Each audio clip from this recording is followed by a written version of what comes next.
Kristina EWTN is Director of Government Relations and Outreach for In Defense of Christians. What would you say to President Obama? What would you like the administration to do? Thank you for having me on the show, Brian. There are a number of policy implications for the United States and Europe since the attacks in Paris. On the one hand, we face the question of how to ensure that terrorists, like the ones who committed the attacks in Paris, cannot enter into our countries. Europe faces a particularly difficult set of challenges in this regard. They are facing the worst migrant crisis since World War II. Germany alone will have processed over 800,000 refugees just this year. And in the United States, we must ensure that our government has all of the tools that it needs to ensure our security.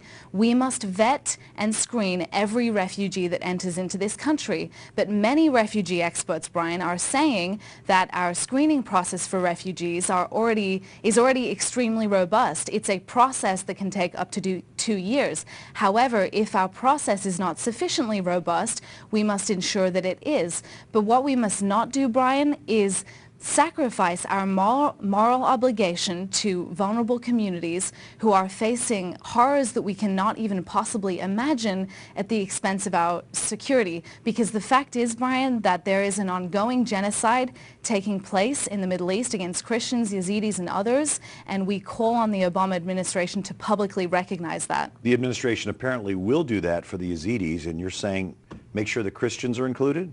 That's right, Brian.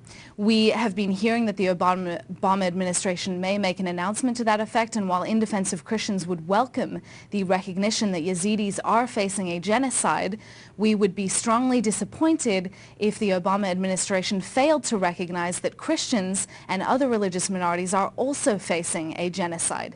The fact is, Brian, there is a broad consensus. The world's largest association of genocide scholars, over 150 bipartisan members of Congress, and the world's leading international religious freedom experts agree that the crimes of humanity that Christians, Yazidis, and others have suffered meet even the strictest definition of genocide. And genocide, the designation of a genocide, which is a specific crime against humanity, has foreign policy implications for the United States. The United States has a moral obligation to offer protection, aid, and asylum for those who are facing a genocide. So In Defense of Christians calls on the President to recognize the genocide faced by Yazidis, Christians, and others in the region. Kristina EWTN, thanks for being with us tonight. Thank you, Brian.